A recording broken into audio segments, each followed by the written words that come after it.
The year was 1575, and beneath the marble facades of northern Italy's most sacred institutions, a darkness was festering that would soon explode into one of history's most shocking scandals. In the shadow of Spanish Habsburg rule, where the Catholic Church wielded iron control over every aspect of daily life, a 13-year-old girl was about to become the unwilling protagonist in a tale so twisted, so utterly scandalous, that the Vatican would spend centuries trying to erase it from memory.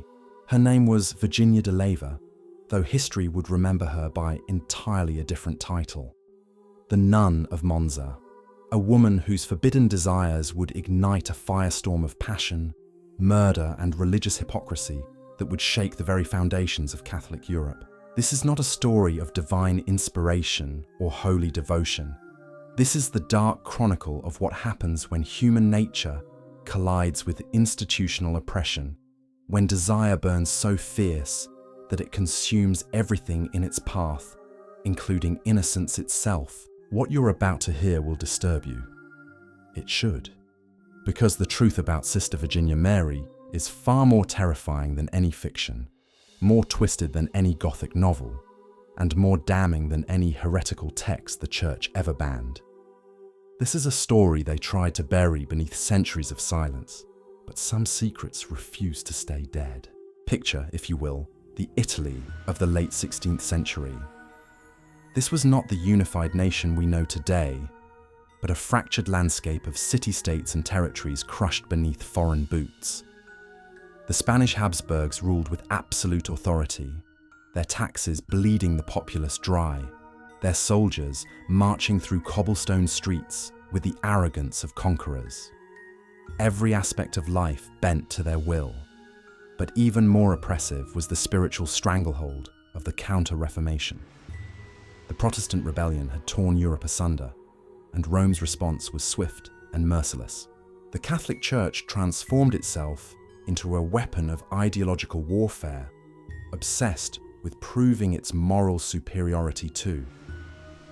The heretics of the North Eurity became their battle cry, control their methodology, and convents their showcases of feminine virtue. These sacred walls were meant to house angels, living saints who had chosen God over worldly pleasures. The reality was far more sinister. Behind those imposing stone barriers, convents functioned as elegant prisons for inconvenient daughters. The mathematics of noble survival were brutal and unforgiving. Every daughter who married required a dowry so massive it could bankrupt entire bloodlines. Marry off 3 daughters, and ancient family fortunes would evaporate overnight. But the Church offered an escape hatch wrapped in holy rhetoric. Send the girls to convents instead. The cost was manageable, the family inheritance remained intact, and society praised such pious generosity. The girls themselves were never consulted. They were commodities to be managed, problems to be solved with religious efficiency. Most entered these sacred walls without a whisper of genuine calling, dragged there by fathers who saw daughters as financial burdens rather than human beings. They became prisoners in holy garments, their futures sacrificed on the altar of family economics. Into this world of calculated cruelty, Virginia de Leyva drew her first breath. Her father, Count Martino de Leyva, was carved from ambition and cold pragmatism. When he looked upon his daughter, he saw numbers on a ledger sheet, another drain on resources that could be better invested elsewhere. Love was a luxury he could not afford, sentiment a weakness that destroyed dynasties. Virginia represented a problem requiring solution, nothing more. The solution came when she reached 13 years of age. Most children at this tender age are just beginning to discover who they might become, their personalities flowering like spring buds reaching towards sunlight. Virginia's spring was about to be crushed beneath the weight of her father's decision. She would take the veil, not when she came of age, not when she felt called to serve God, but immediately. Her childhood ended with a conversation she was not permitted to join, her future decided by men who viewed her as property to be disposed of efficiently. Imagine the terror of that moment. One day you are a count's daughter, with silk gowns and dreams of marriage, children, perhaps even love. The next morning, you are being measured for a nun's habit. Your entire existence reduced to a single purpose you never chose. The world you knew evaporated like morning mist, replaced by stone walls that would become your universe until death finally granted release. The convent of Santa Margherita in Monza was designed to intimidate and contain.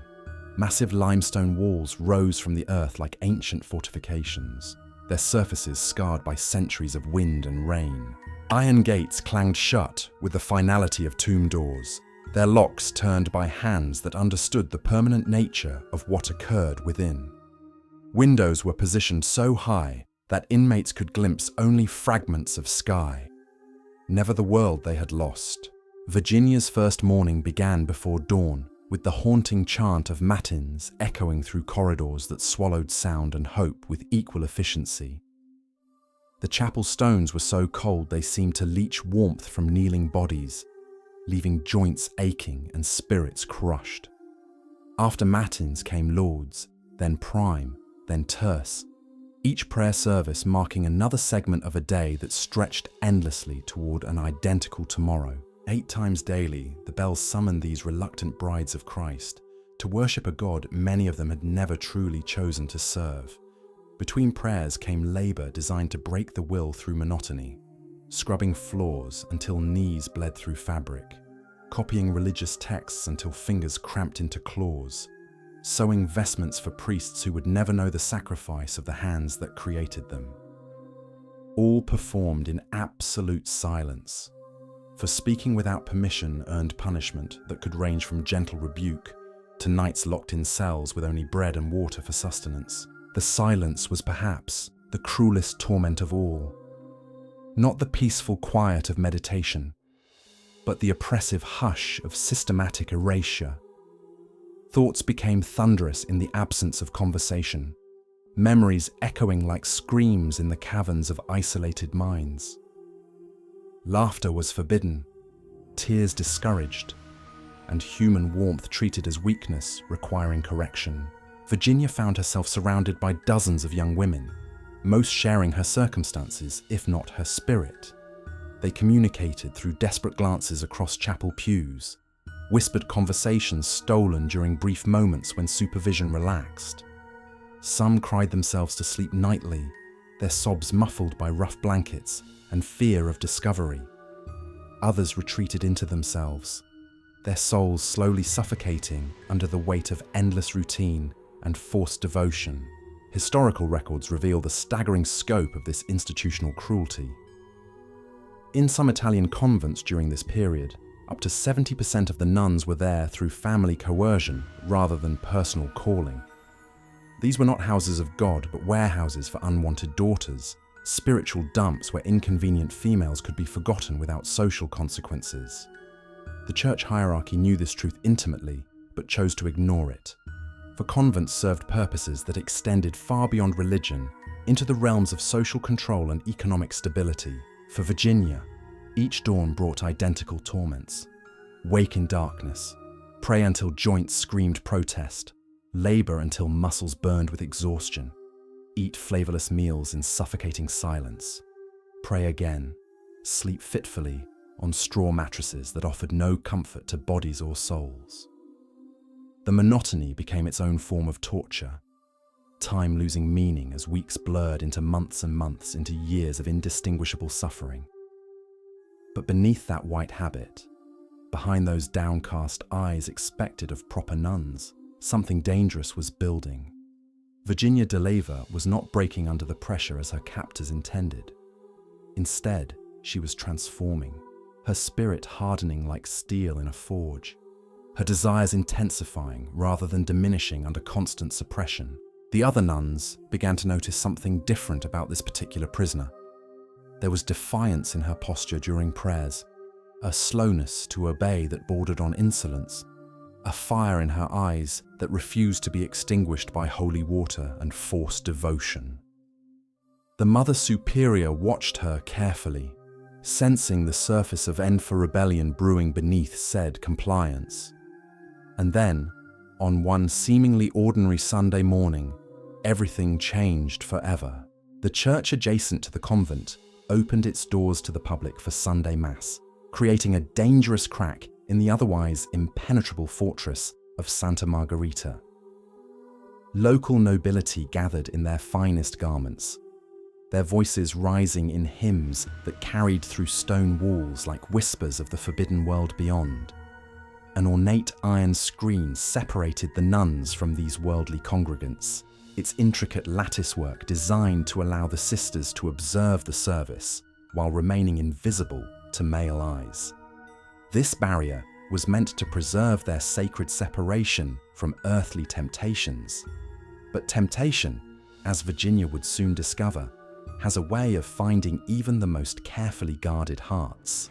During that fateful Sunday service, as candlelight flickered across marble altars and incense clouded the air with its heavy sweetness, Virginia's eyes found themselves drawn to the screen. Through the delicate metalwork, she could see fragments of the congregation beyond.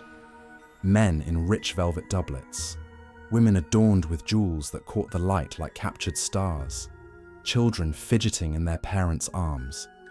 It was a glimpse of everything she had been denied, everything her father's decision had stolen from her future. And then her gaze locked with his. His name was Giovanni Paolo Osio, though Virginia would not learn this immediately. What she saw was a youth incarnate, a face unmarred by the bitter lines that creased the features of every adult in her cloistered world. His eyes held something she had forgotten existed, something that made her pulse quicken in ways that terrified and thrilled her simultaneously.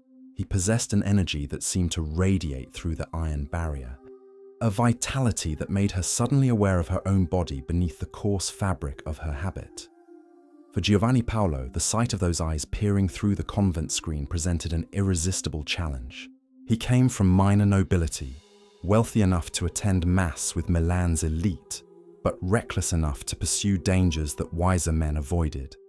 His reputation as a seducer was well established among the drawing rooms and gambling houses of northern Italy.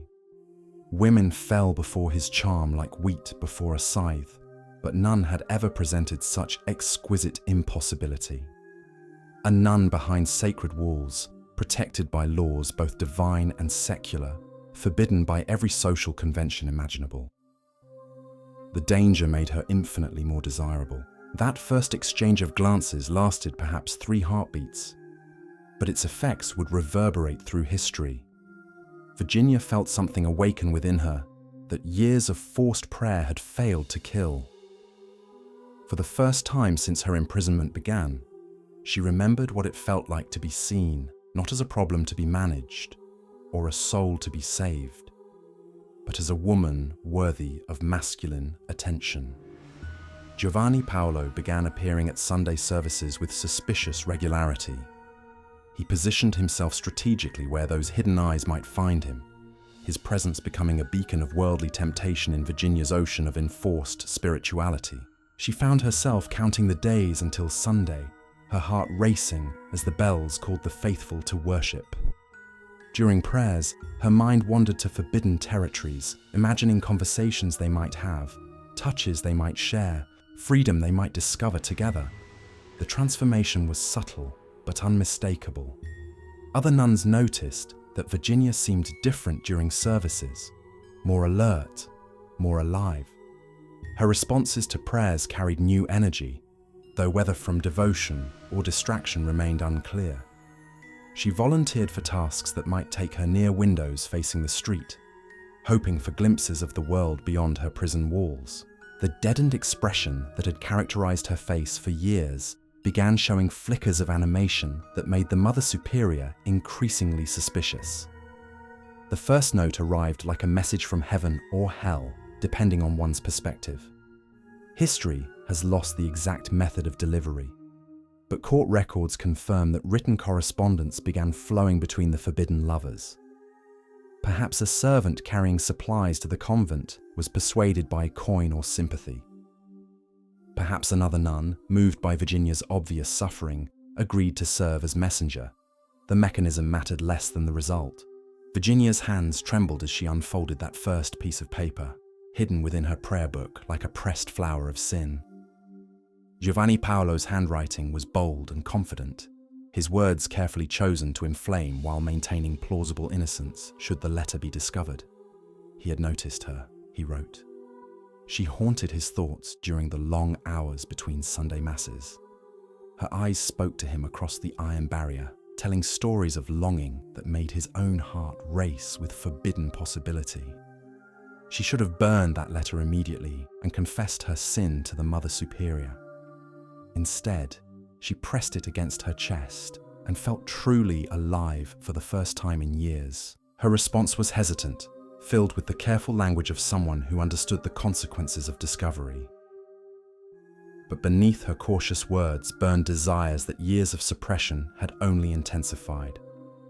She wrote of the suffocating darkness of her daily existence, the way his presence at Sunday Mass had become the only light in her spiritual prison. She described dreams that came to her in the hours before dawn, visions of freedom that seemed impossible, yet grew more vivid with each passing day. Their correspondence grew bolder as weeks turned to months. Giovanni Paolo's letters became increasingly intimate, praising her beauty even in the shapeless habit, wondering aloud about the woman hidden beneath layers of holy cloth. Virginia's responses revealed an intelligence and passion that her captors had tried desperately to extinguish. She wrote poetry in the margins of his letters, verses that spoke of caged birds and withering flowers, metaphors that barely concealed her growing desperation. And then came the proposal that would transform their paper romance into flesh and blood reality. Giovanni Paolo suggested they meet face to face, alone, away from prying eyes and iron barriers. The logistics seemed impossible. The convent was locked each night with keys held only by the Mother Superior. The walls were high, the doors heavy, the corridors patrolled by sisters whose devotion to duty varied, but whose fear of punishment remained constant. Any nun caught outside her cell after evening prayers faced consequences that could range from weeks of bread and water to permanent solitary confinement. But desire has its own logic, and desperation breeds creativity that transcends rational limitation. Virginia began studying the convent's routines with the intensity she had once reserved for prayer.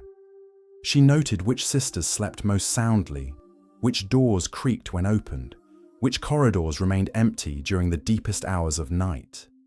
She identified potential allies among the other reluctant nuns, women whose own suffering made them sympathetic to her plight. The plan that emerged was audacious beyond reason and dangerous beyond measure.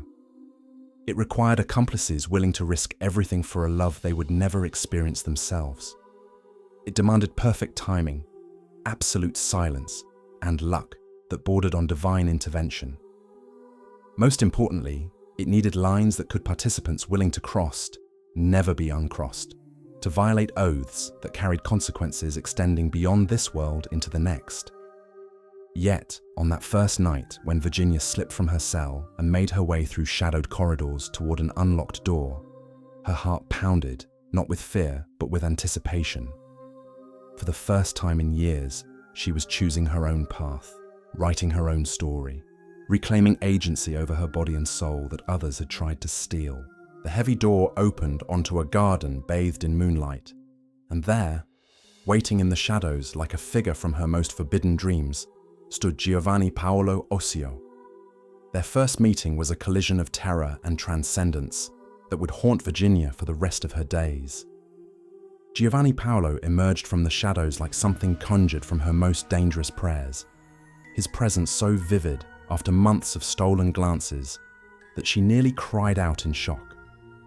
The moonlight carved his features into something almost ethereal, yet the warmth of his hand when he reached for hers was achingly, desperately real. They had perhaps an hour before dawn. Prayers would summon the convent back to its crushing routine. Every minute felt stolen from eternity itself. Each whispered word, a defiance against everything that had shaped Virginia's existence. Giovanni Paolo spoke of the world beyond these walls, painting pictures of life she had forgotten existed. markets filled with laughter and music, banquets where wine flowed like water, festivals where people danced until dawn without fear of divine retribution. Virginia listened with the hunger of someone who had been starving without realizing it.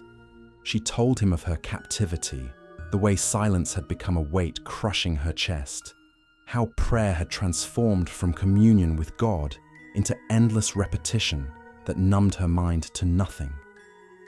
When he touched her face, tracing the line of her cheek with fingers that trembled slightly, she understood that her body still belonged to her despite every attempt to convince her otherwise. That first encounter was brief, fumbling, charged with the electricity of the forbidden. They kissed with the desperation of drowning souls finding air, their embrace carrying years of suppressed longing. When the distant sound of bells warned that dawn approached, they separated like conspirators, Virginia slipping back through corridors that suddenly felt less like prison walls and more like the backdrop to the greatest adventure of her life. The meetings continued with increasing frequency and daring. Giovanni Paolo proved remarkably resourceful in breaching the convent's defenses, finding ways to enter the sacred grounds that suggested either divine intervention or diabolic assistance, depending on one's theological perspective. Virginia grew more skilled at moving through her prison undetected, learning which stones would hold her weight without sound, which shadows provided adequate concealment from patrolling sisters. But their relationship was transforming beyond mere physical attraction into something far more dangerous. Virginia was falling in love with a depth that terrified her. For someone who had spent years learning to feel nothing, the sudden explosion of emotion was overwhelming. She lived for their stolen hours together, marking time by the rhythm of their meetings rather than the endless cycle of enforced prayers. Giovanni Paolo, for his part, found himself equally ensnared. What had begun as a conquest, a challenge to overcome, had evolved into genuine obsession. Virginia's intelligence surprised him, her passion inflamed him, her vulnerability awakened protective instincts he had never experienced. She was unlike the courtly ladies who had previously occupied his attention, women who played at love like it was another social dance. Virginia loved with the intensity of someone who had never been permitted to love at all. Their secret began requiring an ever-expanding network of accomplices and lies. Virginia recruited Sister Benedetta, a young nun whose own forced imprisonment had left her bitter and rebellious. Benedetta agreed to cover for Virginia's absences, providing alibis and deflecting suspicion with the skill of someone who understood the value of mutual protection. A kitchen servant named Marco, easily bribed and naturally inclined toward romantic conspiracy, began leaving certain doors unlocked at predetermined times. The transformation in Virginia was becoming impossible to hide completely. During communal prayers, her responses carried new energy that other nuns noticed. Her movements had acquired a grace that spoke of someone who remembered her body was capable of pleasure. Most dangerously, she smiled occasionally, genuine expressions of happiness that stood out like flowers blooming in winter among the grey faces surrounding her. Sister Caterina was the first to voice suspicion openly. A novice who had entered the convent with genuine religious calling, she possessed the moral certainty that made her both admirable and dangerous. Caterina had actually chosen this life, unlike most of her reluctant sisters, and she took the rules seriously, with the fervor of someone who believed following them would guarantee salvation. She began watching Virginia with increasing attention, noting the subtle changes in behavior and demeanor. Caterina observed how Virginia volunteered for tasks that took her near certain areas of the convent, how she seemed distracted during evening prayers, how she occasionally returned from solitary activities, looking flushed and disheveled in ways that suggested physical exertion inappropriate for a bride of Christ. The young novice started following Virginia discreetly, positioning herself where she might observe unusual activities. She lingered in corridors after evening prayers, listened at doors that should have been silent, watched windows that should have remained dark. Her investigation was methodical and patient, driven by genuine concern for the spiritual welfare of the community she had chosen to join. On a cold October night in 1598, Sister Caterina saw too much. Hidden in an alcove near the garden entrance, she witnessed Virginia meeting with a man whose presence within sacred walls represented a violation so severe it defied comprehension. Caterina watched in horrified fascination as the nun she had known for months embraced this intruder with passion that left no doubt about the nature of their relationship. She saw Giovanni Paolo's hands exploring territories that belonged exclusively to Christ, witnessed Virginia responding with enthusiasm that made a mockery of every vow she had taken. The young novice fled to her cell in spiritual agony, torn between duty and human sympathy.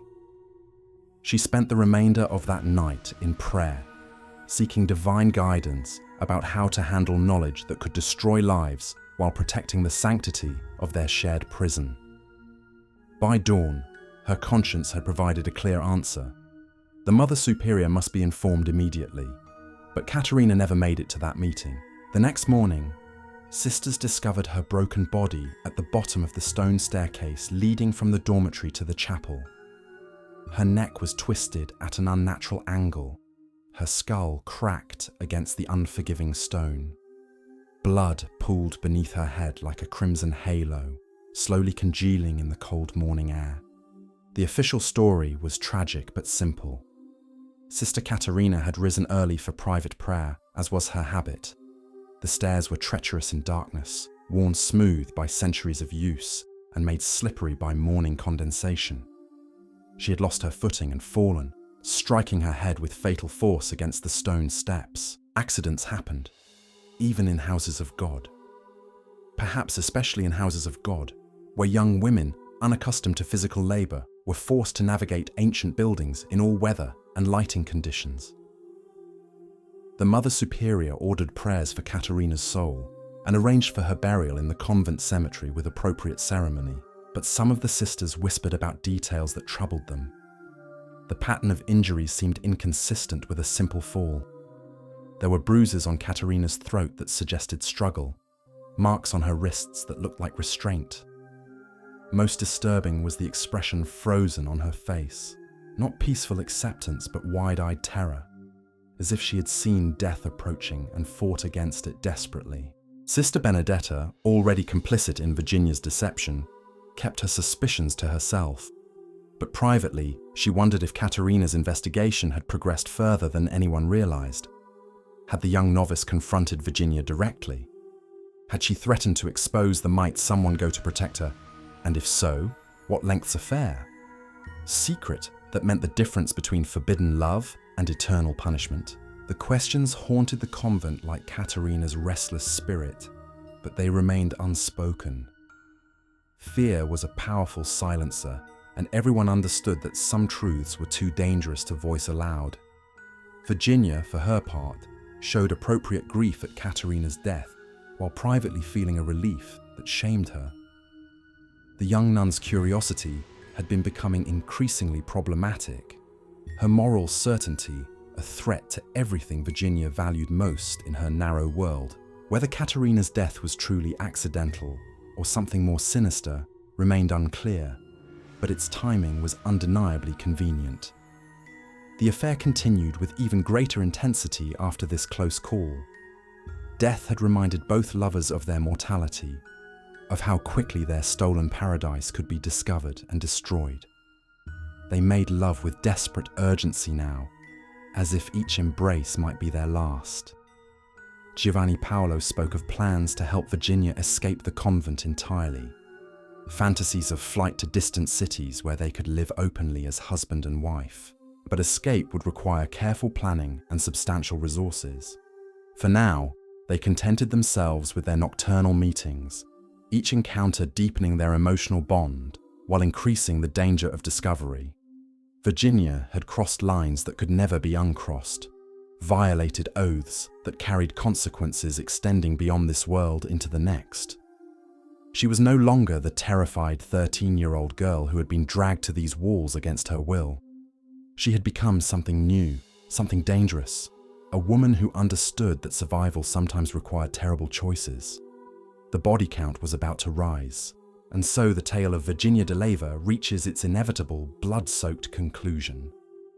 The woman history remembers as the Nun of Monza would ultimately face trial, conviction, and a fate arguably worse than death itself.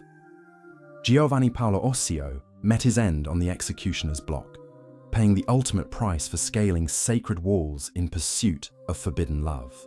Virginia was condemned to spend her remaining decades in solitary confinement, locked away in a cell so narrow she could touch both walls simultaneously, her passionate rebellion crushed beneath the weight of eternal isolation. But perhaps the most chilling aspect of this story is not what happened to Virginia de Leyva, but what her tale reveals about the system that created her.